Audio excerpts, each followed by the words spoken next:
कि जब बहुत सारे लोगों से मिलते हैं और खासकर वृद्ध लोग जो हैं वो तो ये कहते हैं कि हमने सोचा नहीं था कि हम अपने जीते जी ये काम होता हुआ देख पाएंगे, मंदिर को बनते हुए देख पाएंगे। वो लाखों लोग जो इस आंदोलन से जुड़े रहे, हमारे साधु संत और कार सेवक जो थे, जो कल्पना थी, जो परिकल्पना थी कि मंदिर बने तो ऐसा होना चाहिए, क्योंकि आपके सरकार भी सब काम हो रहा है। थोड़ा सा मंदिर के बारे में लोगों को बता दें। देखिए ऐसी भव्यता है, दिव्यता है। देखिए, यह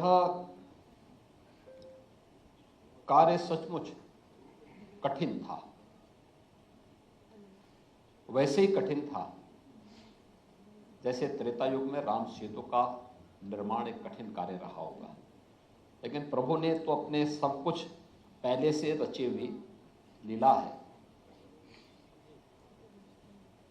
उसमें आशीर्वाद प्रभु का है, कृपा प्रभु की है। बाकी उस अभियान के हिस्से हैं। अयोध्या में राम मंदिर का निर्माण कार्य असंभव सा था अगर मोदी जी के नेतृत्व में केंद्र में भारतीय जनता पार्टी की सरकार नहीं होती। अगर सरकार है तो उस लोक आस्था का सम्मान करते हुए, लोकतंत्र की सबसे बड़ी कसौटी हमारी क्या है कि हम लोक आस्था का भी सम्मान करें और जन विश्वास पर भी खरा उतरें। और केंद्र में मोदी जी के नेतृत्व में केंद्र की सरकार ने अपने दायित्वों का निर्वहन किया। उनका जो मार्गदर्शन था उसके अनुरूप राज्य सरकार ने अपने दायित्वों का निर्वहन किया। माननीय उच्चतम न्यायालय ने न्याय और सत्य की कसौटी पर खरा उतर करके सर्वानुमति फैसला दे करके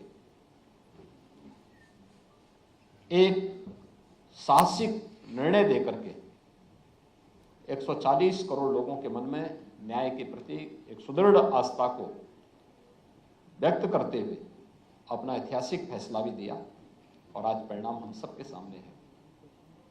भगवान राम का भव्य मंदिर नागर शैली का 3 मंजिला मंदिर बन रहा है, जिसमें ग्राउंड फ्लोर पर भगवान राम लला की भव्य मूर्ति विराजमान होने जा रही है। 22 जनवरी को आदरणीय प्रधानमंत्री मोदी जी के कर कमलों से शास्त्रोक्त पद्धति से विधि विधान के साथ ये सभी कार्यक्रम प्रारंभ हो चुके हैं और 22 जनवरी को ये सभी कार्यक्रम संपन्न होंगे। पूरे भारतवासियों को दुनिया के अंदर जहां कहीं भी भारत के प्रति सम्मान का भाव रखने वाले श्रद्धालु जन हैं, नागरिक हैं या सनातन धर्मावलंबी हैं, उन सभी अनुयायियों को इसके उपरांत एक निश्चित तिथि के बाद रामलला के दर्शन करने और नई अयोध्या को देखने का अवसर प्राप्त होगा। मोदी जी ने कहा वो 11 दिन का एक विशेष आध्यात्मिक अनुष्ठान कर रहे हैं। वो 22 तारीख के कार्यक्रम में विशेष अतिथि के तौर पर रहेंगे, आप वहाँ पर रहेंगे और कई खास मेहमान आने जा रहे हैं। हजारों लोगों को वहाँ न्योता दिया गया है। क्या भूमिका रहेगी उस दिन की, आपकी, प्रधानमंत्री की? किस भूमिका में आप लोग वहाँ पर होंगे, क्योंकि बिल्कुल धार्मिक कार्यक्रम है? तो हम लोग तो प्रभु राम के एक सेवक के रूप में वहाँ रहेंगे, राम भक्त के रूप में वहाँ रहेंगे। और इससे बड़ी और क्या कृपा हो सकती है प्रभु की कि हम लोगों को ये सौभाग्य प्राप्त हुआ है कि राम काज में हम भी सहभागी बन जाए। और मैं इसलिए अपने को सौभाग्यशाली मानता हूं कि जिस कार्य को पीढ़ियां नहीं देख पाई, दर्जनों पीढ़ियां चली गई, 500 वर्षों का यानी लगभग 496 वर्ष के बाद ये तिथि पुनः आई है, जब रामलला अपने स्वयं के मंदिर में विराजमान होंगे। याद करिए 1528 में जब बाबर के एक सिपह सालार ने उनके आदेश पर प्रभु राम के भव्य मंदिर को अपवित्र किया था, नष्ट भ्रष्ट किया था। एवरेज 6 से 7 वर्ष के अंदर राम भक्त इस मंदिर के लिए लड़ते रहे। 76 से अधिक लड़ाइयां हुई, 3 लाख से अधिक लोग शहीद हुए। इसमें संत भी थे, राजे रजवाड़े भी थे, युवा भी थे, सैनिक भी थे, महिलाएं भी थी। हर राम भक्त था। उत्तर से, दक्षिण से, पूरब से, पश्चिम से हर एक ने अयोध्या के लिए जहां जो उसके बस में था उसके अनुसार प्रयास किया। आज परिणाम हम सबके सामने है और ये मेरा सौभाग्य है कि मेरे पूज्य दादा गुरु भी, मेरे पूज्य गुरुदेव भी इस आंदोलन से सक्रिय रूप से जुड़े रहे। और आज जब एक प्राण प्रतिष्ठा का कार्यक्रम पूरा हो रहा है तो मुझे उस कार्यक्रम में भी भागीदार बनने का अवसर प्राप्त होगा। तो प्रभु की सेवा करने का इससे अच्छा अवसर क्या। मैं देखता था पूरे राम जन्मभूमि आंदोलन के अभियान के साथ जुड़ करके मैंने इस बात को महसूस किया। जब भी मैं किसी, क्योंकि मेरे पूज्य गुरुदेव स्वयं राम जन्मभूमि मुक्त यज्ञ समिति के अध्यक्ष थे, तो कौबेश जितने भी वरिष्ठ संत थे उस समय के धर्माचार्य थे, उन सबका गोरक्षपीठ में आना होता था या फिर मेरे पूज्य गुरुदेव का धर्म संसद या विभिन्न प्रकार के कार्यक्रमों में जाना होता था। पूज्य संतों का आशीर्वाद लेने का मुझे अवसर प्राप्त होता था। और मैं एक बात देखता था, जब भी किसी से बातचीत होती थी तो सभी का एक ही लक्ष्य को लेकर के हर व्यक्ति चला था, हर पूज्य संत, हर राम भक्त, हर कार सेवक चला था और वो एक ही बात बोलता था कि जीवन में एक तमन्ना है और वो तमन्ना है कि प्रभु राम के भव्य मंदिर का निर्माण हम अपनी आंखों से देख सकें। मुझे याद है जब परमहंस रामचंद्र दास जी महाराज तो पहले राम जन्मभूमि मुक्त यज्ञ समिति के उपाध्यक्ष थे और बाद में राम जन्मभूमि न्यास के अध्यक्ष भी बने। वे अपने अंतिम उसमें चल रहे थे तो लखनऊ में एक हॉस्पिटल में एडमिट थे, तो मैं उनको देखने के लिए गया। डॉक्टरों ने हाथ खड़े कर दिए थे। अयोध्या उनको लाया गया। अयोध्या में मैं उनको देखने के लिए फिर गया। मेरे पूज्य गुरुदेव के बहुत अच्छे मित्र थे। उनके आंखों में आंसू थे। मैंने उनसे पूछा, मैंने कहा इस समय आंसू किस बात के? उन्होंने कहा मुझे मरने का वो नहीं, लेकिन अपनी आंखों से मैं इस कार्य को नहीं देख पा रहा हूं, लेकिन मैं आऊंगा जरूर, राम मंदिर बनेगा जरूर। ऐसे ही पूज्य वामदेव जी महाराज थे, राम जन्मभूमि मुक्त यज्ञ समिति के भी उपाध्यक्ष थे। ऐसे जिस भी को भी देखें, मेरे पूज्य गुरुदेव 2014 में दिवंगत हुए। मुझे याद है जब सरदेव अशोक सिंघल जी उनसे मिलने के लिए आए थे गुड़गांव के एक प्रतिष्ठित हॉस्पिटल में, बड़े हॉस्पिटल में उनका उपचार चल रहा था अंतिम समय में। 96 साल की उनकी उम्र थी उस समय जी। तो उस समय जब उनको देखने के लिए आए तो अशोक सिंघल जी ने उनका हालचाल पूछा कि आप कैसे हैं।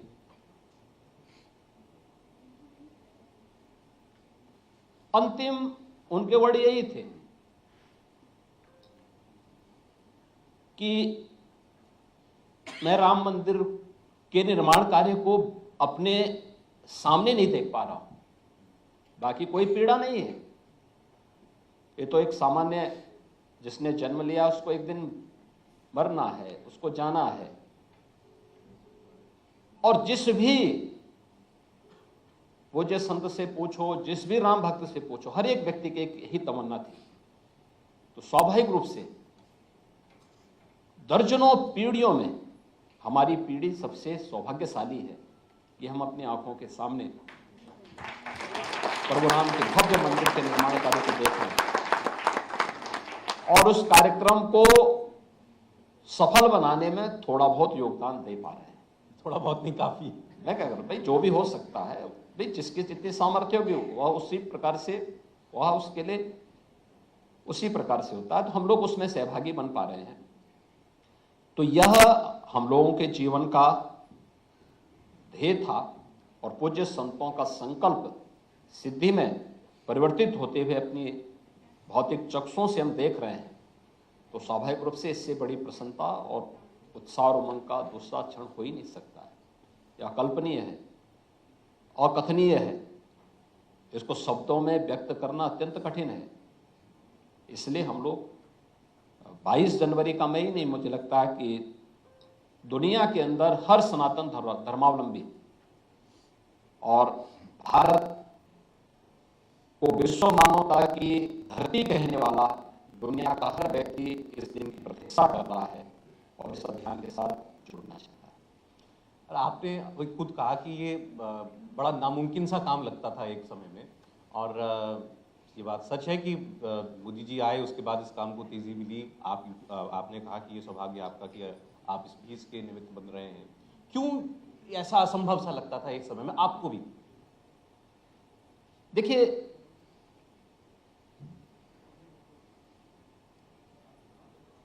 हर देश की अपनी एक पहचान होती है।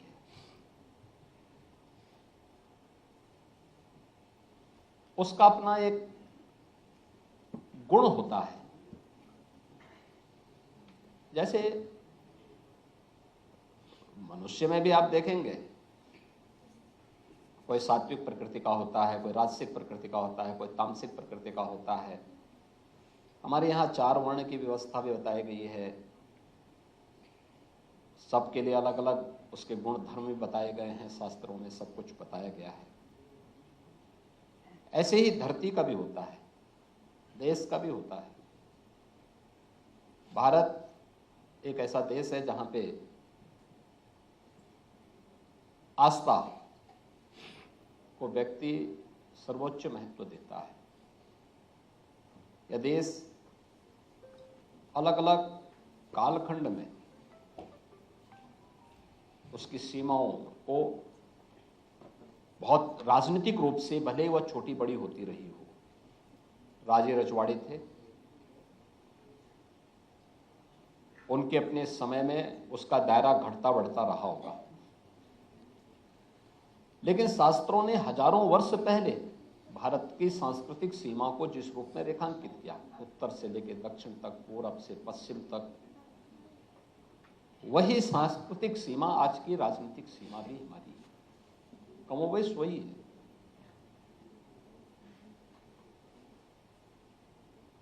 ये देश जब अलग अलग राजे रजवाड़े थे तब भी केरल से निकला हुआ एक सन्यासी 4 कोनों में देश के 4 पीठों की स्थापना कर देता है। ये जो 4 पीठ है, अगर सांस्कृतिक रूप से भारत एक नहीं होता तो क्या ये संभव था? उत्तर में ज्योतिषपीठ बन जाए, पूरब में जगन्नाथपुरी बन जाए, पश्चिम में द्वारिकापुरी बन जाए, दक्षिण में श्रृंगेरी बन जाए, क्या ये संभव था? 12 ज्योतिर्लिंगों की स्थापना हो जाती, क्या ये संभव था? लेकिन ये दिखाता है भारत सांस्कृतिक रूप से आदिकाल से उत्तर दक्षिण पूरब पश्चिम ये सब एक था। अब देखिए कितना विचित्र सा वो है। शिव का स्थान कहां है? मानसरोवर, कैलाश। और शिव के लिए तपस्या कहां कर रही है पार्वती? कुमारी रूप में कन्याकुमारी में, सुदूर दक्षिण में। मानसरोवर यानी कैलाश मानसरोवर से लेकर कन्याकुमारी तक भारत एक। यही तो हमारे शास्त्र इस बात को कहता है। आस्था, भारत की इस आस्था का सम्मान होना चाहिए था। इस बात को विदेशी आक्रांता समझते थे और इसीलिए उन्हें मालूम था जब तक भारत में यह आस्था बनी रहेगी, भारत की एकता और अखंडता को कोई समाप्त नहीं कर सकता। भारत को भारत बनने से, दुनिया की सबसे बड़ी ताकत बनने से भारत को कोई रोक नहीं सकता, क्योंकि अनेक आक्रमण हुए। ऐसा नहीं कि पहली बार मध्यकाल में ही हुए हों, उससे पहले भी होने हुए थे। लगभग 2000 वर्षों से देश विदेशी हमलों को झेल रहा था, लेकिन जो आता था यहाँ के शौर्य और पराक्रम के सामने परास्त भी होता था, फिर यहीं समरस हो जाता था। क्योंकि वे लोग आते थे, आकर के यहां पर ज्यादातर आक्रांता तो लूटपाट के उद्देश्य से आते थे, लूटपाट करके लेके फिर चले गए। रुके तो परास्त हुए, और परास्त होने के बाद फिर उनको यहाँ अधीनता स्वीकार करके यहीं के व्यवस्था में, सनातन धर्म की व्यवस्था में समरस होना पड़ा। लेकिन मध्यकाल में जब हमले प्रारंभ हुए, इन हमलों ने कहाँ शुरुआत की? भारत की आत्मा पर प्रहार किया। भारत की आत्मा पर प्रहार था, भारत के देव मंदिरों पर, भारत की आस्था पर। से राम मंदिर उसी विदेशी क्रूरता का शिकार बना था, उसी हमले का शिकार बना था। और उस हमले का शिकार होने के बाद भी जब देश आजाद होता है, होना ही चाहिए था स्वतंत्र भारत में, इस कार्यक्रम को तत्कालीन सरकार को अपने हाथों में लेकर के करना चाहिए था कि देश को पूर्ण स्वतंत्रता मिली है, केवल हमारी राजनीतिक स्वतंत्रता नहीं है। और राजनीतिक स्वतंत्रता भी थी तो हमें अपने सांस्कृतिक मूल्यों की स्थापना के लिए भी कार्यक्रम करना चाहिए था। ये सरकार की जिम्मेदारी थी। भारत के संविधान निर्माताओं ने, भारत के संविधान के अंदर जब मूल प्रति अगर आप देखेंगे तो संविधान की मूल प्रति में पुष्पक विमान से प्रभु राम लंका से अयोध्या आ रहे हैं, इस चित्र को अंकित किया है। आप उसको स्थान देते हैं लेकिन उसके अनुसार आचरण नहीं कर रहे हैं, संविधान निर्माताओं के अनुसार आचरण नहीं कर पा रहे हैं। लौह पुरुष सरदार वल्लभ भाई पटेल ने जब इसकी शुरुआत सोमनाथ के मंदिर से प्रारंभ की, तत्कालीन सरकार के मुखिया ने इसका विरोध किया। देश के प्रथम राष्ट्रपति जब उस समारोह में जा रहे थे, तब भी तत्कालीन प्रधानमंत्री ने इसका विरोध किया। तो विरोध अंदर से, और मैं आज इस बात को कहता हूं कि अगर राजनीतिक विरोध अपने निहित वोट बैंक की राजनीति के तहत लोग नहीं करते, तो समाज श्री राम मंदिर का मुद्दा बहुत पहले सुलझ गया होता।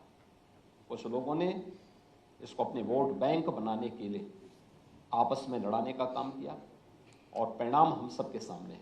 अंततः एक लंबा संघर्ष हुआ, आंदोलन हुआ, और एवरेज तो मैं क्या करूँ ना, हर 6 से 7 वर्ष के अंदर सनातन धर्मावलंबी प्रभु राम के स्थान को प्राप्त करने के लिए एक बड़े जन आंदोलन को आगे बढ़ाता था।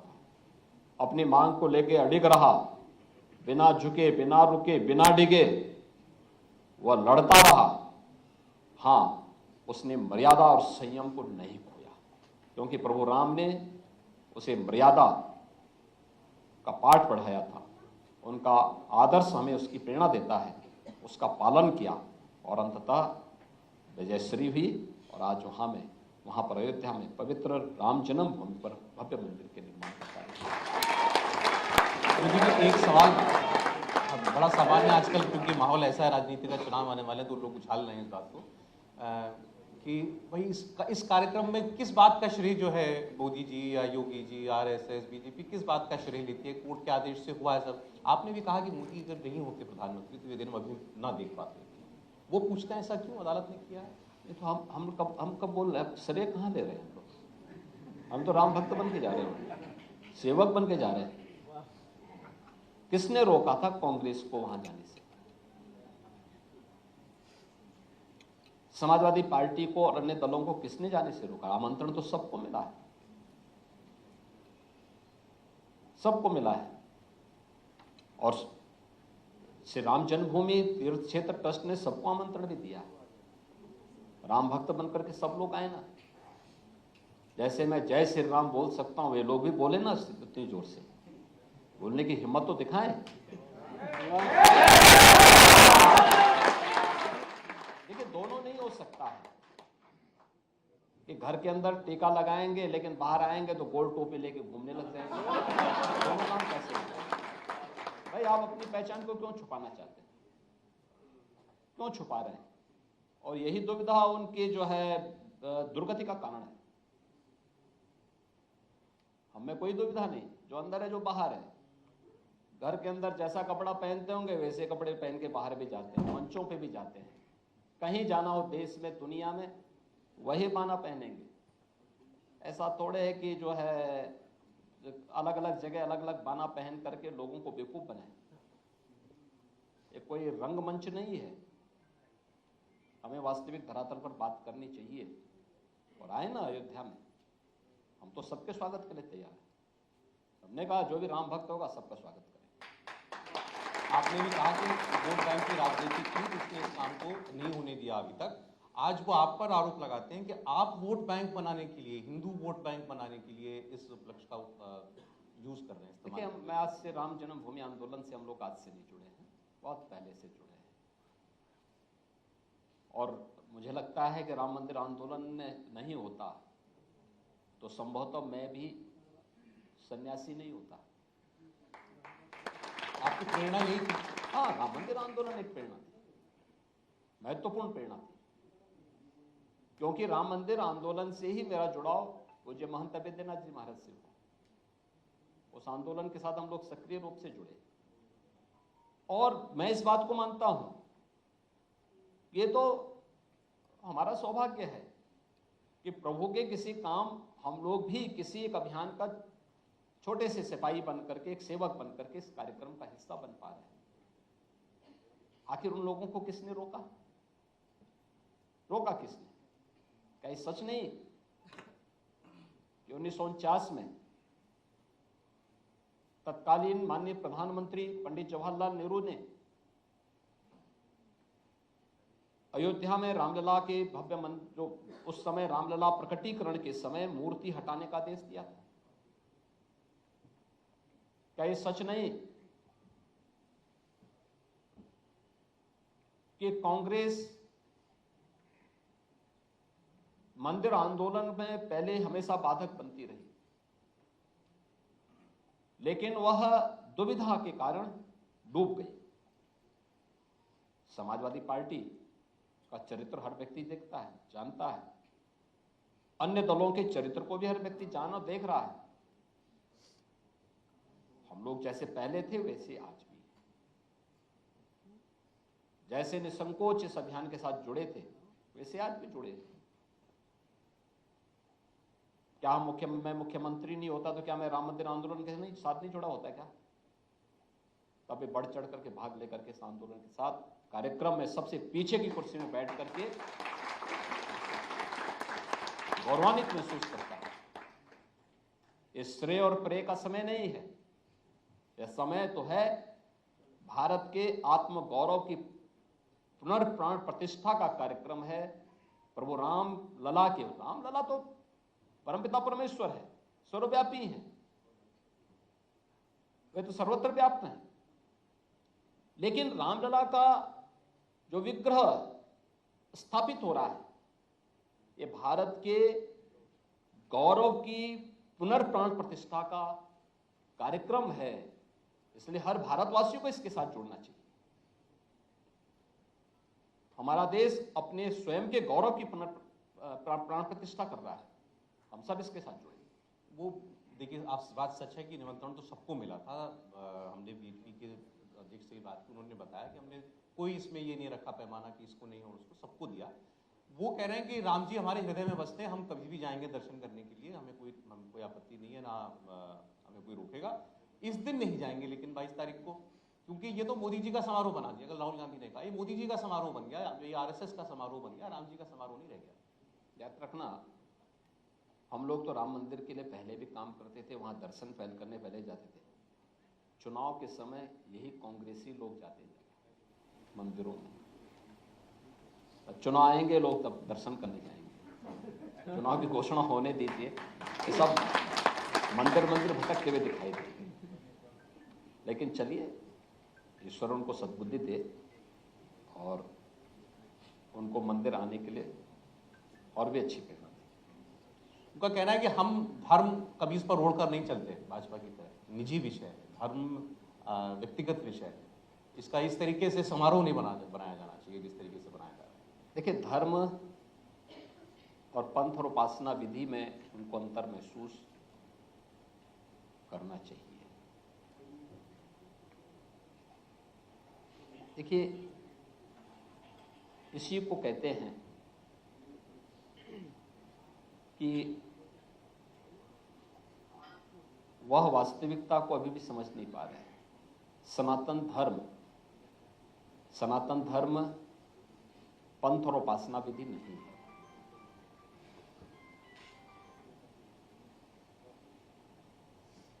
पंथ हमारे यहां वैष्णव हो सकता है, शाक्त है, शैव है या नाथ पंथ है, ये सभी पंथ हैं, संप्रदाय हैं, उपासना विधियां हैं।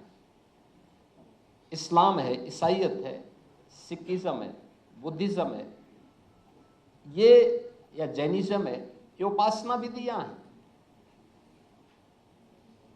धर्म एक है और वह सनातन धर्म है,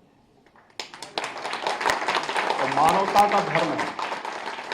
विश्व मानवता को जब भी संकट आया है, याद करिए, दुनिया की कोई ऐसी जाति, मत या मजहब नहीं है, ऐसा संप्रदाय नहीं है, कोई ऐसा सेक्ट नहीं है जिसको उसकी विपत्ति के समय भारत के सनातन धर्म ने अपने यहां शरण न दी हो। कोई भी।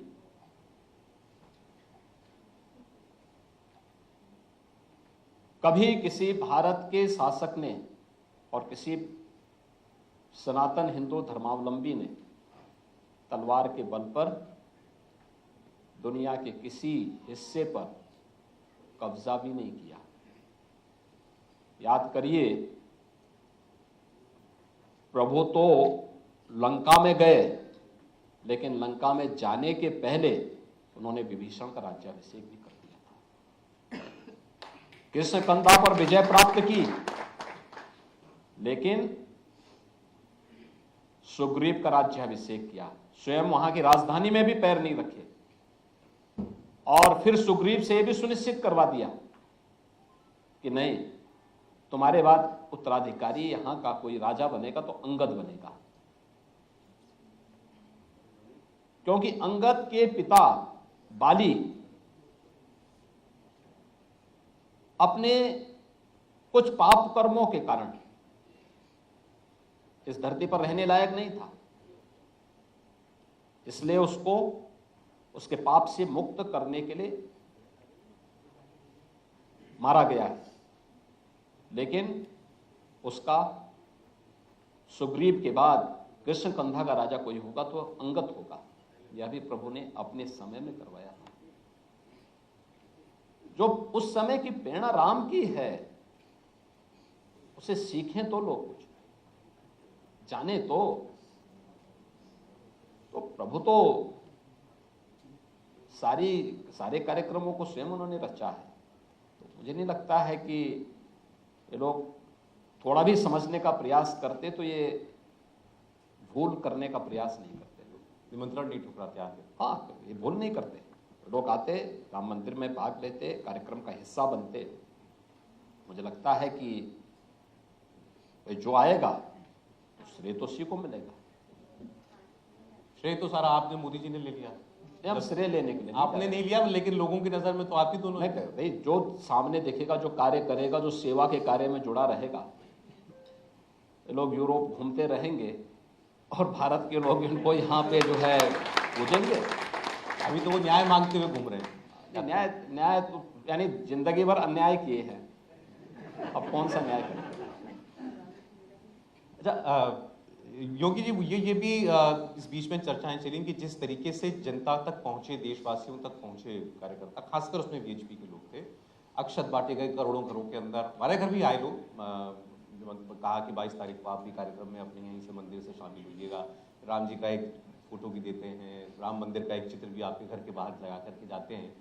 इसको भी वो, क्योंकि चुनाव आ रहा है तो वो विपक्षी कह रहे हैं कि ये राजनीतिक कैंपेन है। देखिए, राजनीतिक कैंपेन नहीं है। देखो, राम भक्तों ने, कार सेवकों ने अपने आप को बलिदान दिया था। मार्गदर्शन राष्ट्रीय स्वयंसेवक संघ का था, नेतृत्व विश्व हिंदू परिषद का था, आशीर्वाद पूज्य संतों का था। उस आंदोलन में राम जन्मभूमि में भव्य राम मंदिर का निर्माण हो रहा है। एक पाई सरकार ने नहीं दी है, न केंद्र की सरकार ने, न राज्य की सरकार ने। मंदिर के किसी काम में, मंदिर के किसी काम में नहीं। ये सारा पैसा राम भक्तों ने देश भर से दिया है, दुनिया भर से दिया है। और एक एक पाई का हिसाब राम जन्मभूमि तीर्थ क्षेत्र न्यास रख करके इस मंदिर के निर्माण कार्य को आगे बढ़ा रहा है। हाँ, मंदिर कैंपस के बाहर का इंफ्रास्ट्रक्चर, वहां के सड़कों का चौड़ीकरण हो, वहां पे रेलवे स्टेशन का हो, रेलवे लाइन का हो, एयरपोर्ट का हो, क्रूज सेवा प्रारंभ करने का हो, या फिर पार्किंग का हो, ये सभी कार्य गेस्ट हाउसेज बनाने का काम कैंपस के बाहर, उस परिसर के बाहर सरकार कर रही है। सरकार की पॉलिसी के अंतर्गत ये सभी निर्माण कार्य हो रहे हैं। तो फिर सरकार तो अपने दायित्वों का निर्वहन कर रही है, अंदर का काम तो राम भक्तों के पैसे से हो रहा है। तो क्या जो राम भक्त अयोध्या में श्री राम मंदिर के लिए सहयोग दे रहे हैं, क्या उन राम भक्तों को आमंत्रण भी नहीं जाना चाहिए? और मुझे लगता है कि राम जन्मभूमि आंदोलन के दौरान भी अगर आप देखे होंगे, हर व्यक्ति अपने सामर्थ्य और शक्ति से इस आंदोलन में सहभागी बनता था, सहयोग करता था। उत्तर हो, दक्षिण हो, पूरब हो, पश्चिम हो, सब सर्वत्र एक लहर देखने को मिलती थी। और मुझे लगता है कि विश्व हिंदू परिषद के नेतृत्व में राम जन्मभूमि तीर्थ क्षेत्र न्यास ने जो भी ये कार्यक्रम किया है, अनुष्ठान प्रारंभ हो चुका है, निमंत्रण बांटे जा रहे हैं। स्वाभाविक रूप से 22 का कार्यक्रम प्राण प्रतिष्ठा का कार्यक्रम है। उस दौरान सीमित संख्या में वहां पर लोग आ पाएंगे, लेकिन अलग अलग तिथि पर लोग अयोध्या में आए, उसके लिए स्थानीय स्तर पर पहले से ही अपनी व्यवस्था देख लें कि कौन वाहन जा रहे हैं, किस साधन से अयोध्या पहुंचना है। और मेरी भी विनम्र अपील होगी प्रदेशवासियों से भी, देशवासियों से भी, जो अयोध्या के आने के इच्छुक हैं, कि बिना बताए अचानक न चले आए, पैदल न चले, उत्साह और उमंग में या भावनात्मक उसमें भावावेश में पैदल न चले। क्योंकि अयोध्या नई अयोध्या है, हम लोग अयोध्या को उस रूप में तैयार किए हैं, लेकिन राम मंदिर में दर्शन करने के लिए आपको दिक्कत न हो, इसके लिए वहां व्यवस्थाएं बनाई जा रही हैं, तैयार की जा रही है। हमारा प्रयास है कि प्रतिदिन 1.5 लाख 2 लाख तक श्रद्धालु दर्शन कर लें, लेकिन ज्यादा समय तक वेट ना करना पड़े किसी को।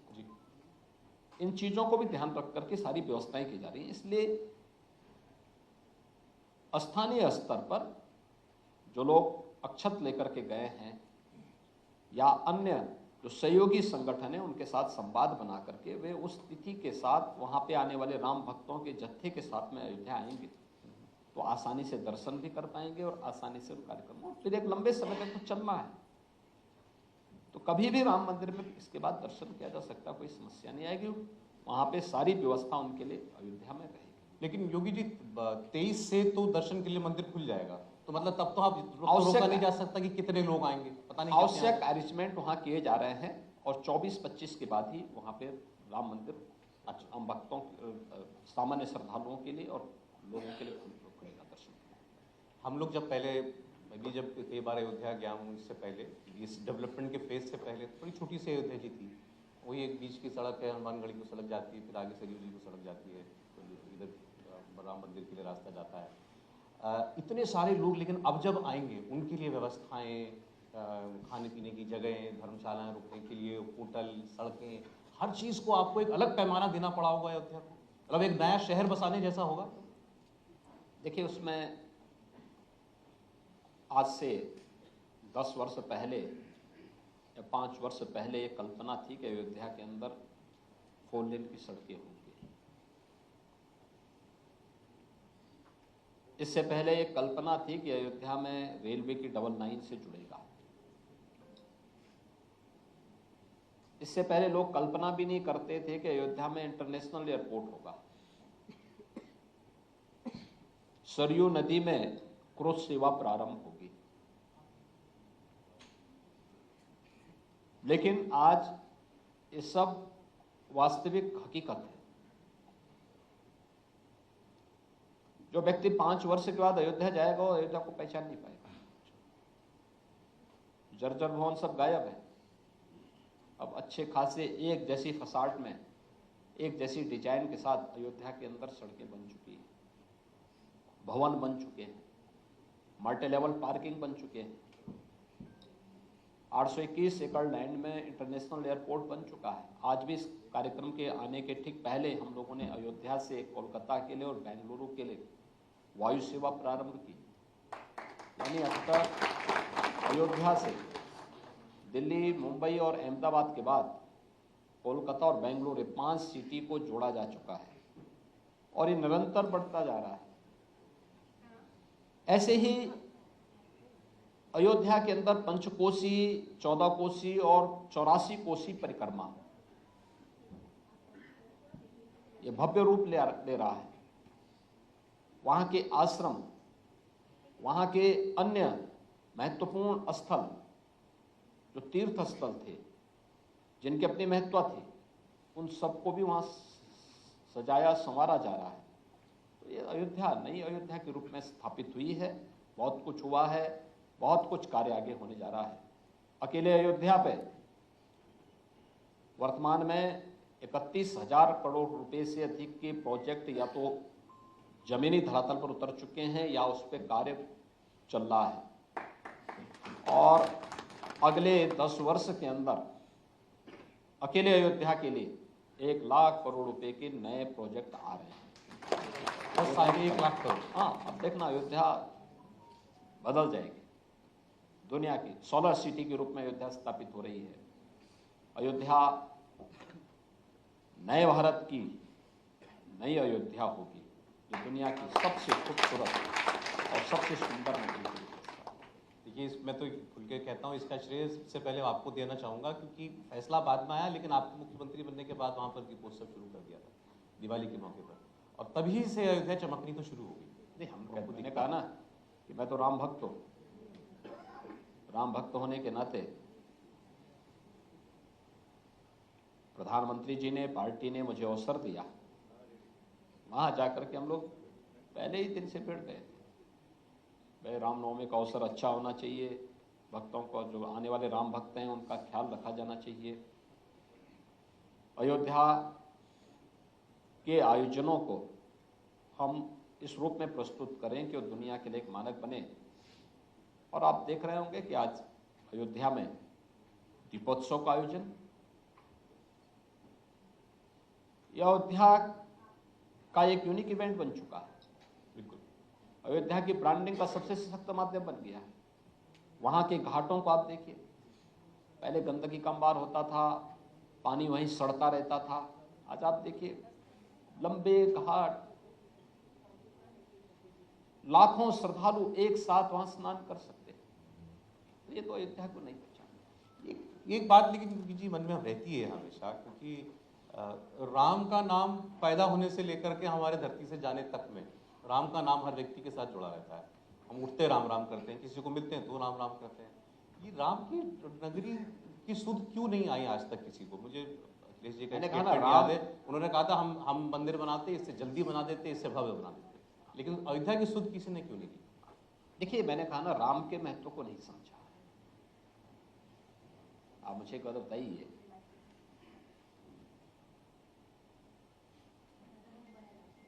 सुग्रीव के सेनापति के रूप में हनुमान जी ने राम के महत्व को समझा। तो घर घर में हनुमान जी की पूजा हो गई, देवत्व की स्थिति को प्राप्त कर ली।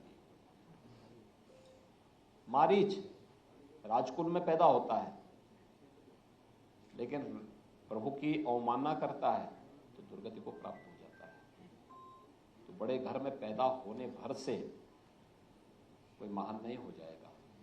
अगर राम की अवमानना करेगा तो दुर्गति तय है। अब अंतिम सवाल है मेरा, योगी जी आपका समय में काफी ले लिया। आप कहते हैं कि ये हमारा कोई राजनीतिक कैंपेन नहीं है, लेकिन चुनाव तो आ रहे हैं अभी 2-3 महीने के बाद। जो राम जी का माहौल बना है, इसी में काम हो जाएगा आप लोग का? देखिए, प्रभु की कृपा तो सर्वत्र होनी ही चाहिए, और प्रभु की कृपा के बगैर कुछ भी नहीं हो सकता। लेकिन मेरा मानना है कि मोदी जी के नेतृत्व में 2024 में भारतीय जनता पार्टी 2019 से बड़ी विजय प्राप्त करेगी और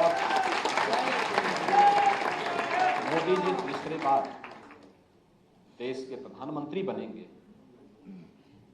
देश की आम जनमानस ये भावनाएं हैं और भारत का हर नागरिक ये चाहता है, चाहे वह गांव का हो चाहे वह शहर का हो, किसान हो, नौजवान हो, महिलाएं हो, समाज का हर तबका इस अटूट विश्वास के साथ जुड़ा हुआ है। मोदी जी के साथ में है क्योंकि मोदी जी ने देश को एक नई पहचान दिलाई है, देश में सुरक्षा का एक बेहतर वातावरण दिया है, लोक कल्याणकारी योजनाओं के माध्यम से, इंफ्रास्ट्रक्चर डेवलपमेंट के माध्यम से जन विश्वास पर वे खरे उतरे हैं। तो स्वाभाविक रूप से 2024 का जनादेश भी उस विश्वास पर खरा उतरेगा, इसमें कोई संदेह नहीं होना चाहिए। लेकिन आपने जो नारा लिखा दीवार पर गोरखपुर में, अब की बात 400 पार, 400 थोड़ा ज़्यादा नहीं? देखिए, मोदी जी के नेतृत्व में हम लोग इस बात को कह सकते हैं फिर एक बार मोदी सरकार, और मोदी सरकार 2019 से अच्छे बहुमत के साथ है। 2027 ड्यूटी की बात अभी कर रही है, थोड़ा जल्दी होगा? अभी बहुत जल्दी होगा। योगी आदित्यनाथ जी, बहुत धन्यवाद आपके सभी। धन्यवाद जी, बहुत बहुत धन्यवाद।